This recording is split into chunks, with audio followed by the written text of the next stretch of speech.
After spending 2 months alone in Japan at 18 years old, over 200 cold approaches and thousands of conversations with Japanese natives, I can tell you one thing with 100% honesty. Most Western guys don't fail in Japan, they just refuse to Japanesemaxx. They show up speaking zero Japanese, no social awareness, and blame Japan that they don't have a list of waifus to choose from like it's an anime site. Oh, you go to Japan, you're gonna meet all these ladies. Not true. I don't meet one.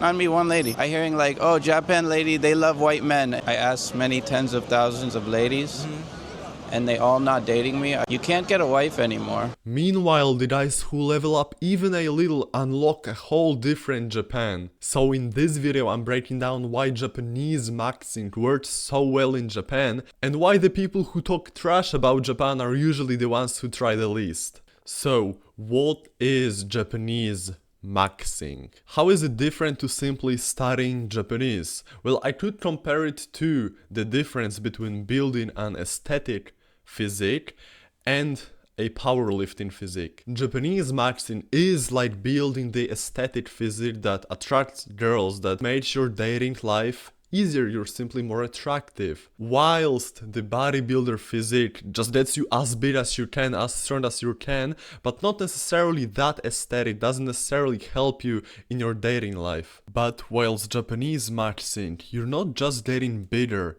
you're developing the right muscles, but instead of muscle groups, you're building language abilities that actually show up in real life. You're deliberately building the parts of the language that matter socially, like listening, casual speech, reactions, tone, and flow. The stuff that actually makes you more charismatic in Japan. A lot of learners are like guys who only deadlift in the gym. Technically they're strong, but they're built like SpongeBob. Japanesemaxxing is training the upper body of Japanese, the parts people see and respond to. The Japanesemaxxing routine. This chapter is a preview of what I teach inside of Japanese IQ, which is the first thing in the description, you can go and check it out. So the elements of the Japanesemaxxing routine include social simulation, social phrases, and speaking. Social simulation simply means that you're imitating the social scenarios, real life Japan situations that you will eventually find yourself in. You imitate them by watching Japanese YouTube videos, by watching dramas and TV series where Japanese people find themselves in those scenarios. If you watch these series without English subtitles, simply in Japanese, at the beginning you will not understand anything. But at the end of the process, if you stick with it for days and days and days, hours every single day, you will learn how Japanese people interact in those scenarios, what kind of language they use, and you will subconsciously learn, recognize the patterns of natural Japanese conversations, and you'll be able to use it in real life when you travel to Japan. The social phrases. So whilst watching how Japanese people interact, whilst consuming Japanese content that you want to imitate, you'll hear a lot of Japanese sentences that you could just see yourself using in real life. For example, maybe it's a pickup line. You watch a video of a Japanese bloke just talking to a girl and she's all over him, and you see what kind of Japanese he used. He said this specific line that really just made the girl like him. So you take that line and put it into a spaced repetition system. It's like an app that shows you that sentence again every couple days so that it stays in your memory. It's just like learning new vocabulary, except you're going for the whole sentences to make the process more efficient. Now let me warn you, the process will not be quick. You still need to spend months of hours of study every single day just to rewire how your brain works, just so you can recognize the patterns of the Japanese language. But eventually, after you've spent some time doing social simulation and when you've gathered a couple hundred sentences that seem very useful, you can try speaking Japanese using the stuff that you've learned. What I used to do is going on Omegle, on all those different websites where you can talk to random people all over the world and just practice the Japanese that I was learning. So if you don't have access to Japanese people in real life, if you don't have a Japanese community in your town or a Japanese girlfriend just waiting for you in a different room to practice Japanese with you, you pretty much have to use the online methods, which aren't bad at all, right? You can still get really fluent using them. So because you've spent so much time focused on the part of Japanese, which includes social situations, real life people interacting with each other, this is the part of Japanese where you can do really good.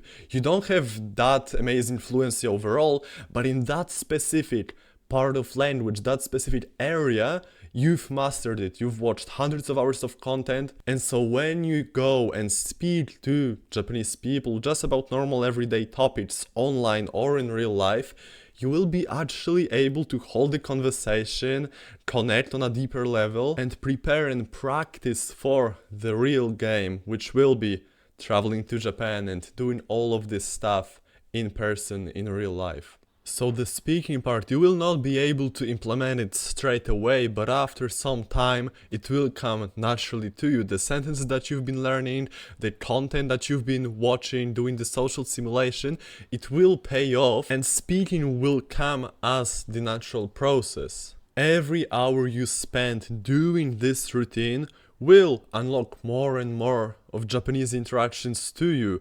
It's the sheer amount of time that you spend learning this language which will dictate how your Japan experience will go. Let's say I had about 6 months till the trip to Japan, which isn't too much time, right? The first month I would spend just watching Japanese content, learning the basics, watching the same videos over and over again, spending probably 3 to 4 hours at least every single day just learning Japanese through this way. After a month, when I have a little bit of that basic knowledge of the language, I'd start learning with the sentence starts. After that, the last month, I would start outputting. I would start speaking Japanese on Omegle, on HelloTalk, on the Japanese people that I know in real life. And if you want to make sure you do everything correct in this routine, just join Japanese IQ, I'll help you out. So how does this improve your experience in Japan? Let's say you followed the protocol perfectly, you did everything in your power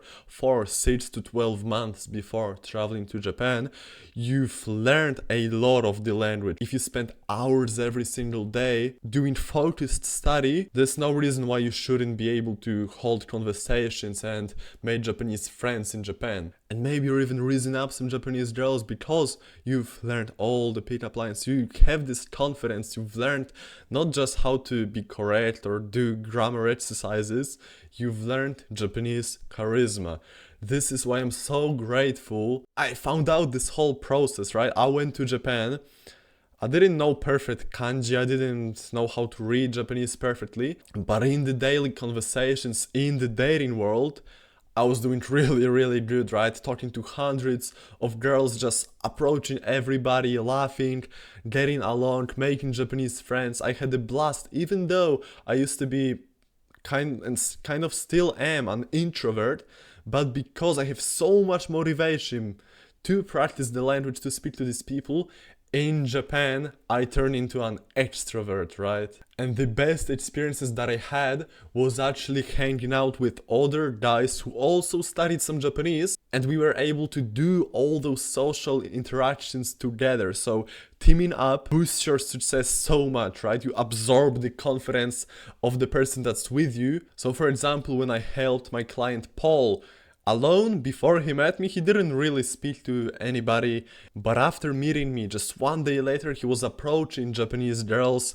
He even went on like 2 dates with the girl that he met on his 1 week holiday. Like, how amazing is that? So I've realized that if you've already learned Japanese, you've Japanesemaxxed, you're already ahead of 99% of foreigners. But if you have a Japanese IQ homie, a guy who's also done the Japanesemaxxing routine by your side, you're just cooking, right? It's perfect. It's the perfect flow state. So if you want to try this teamwork experience, if you don't have anybody really, you know that your friends probably won't learn Japanese just for the sake of this trip. You probably don't want to depend on meeting random people and hoping that they will vibe with you. You can DM me on Instagram and I will meet up with you in Japan, and we'll do all this stuff together. I'll teach you all the secrets in real life. And if you want to keep on learning, getting more ideas for your trip to Japan, go and watch this video right now, where I teach you all the cultural minor stuff that I've learned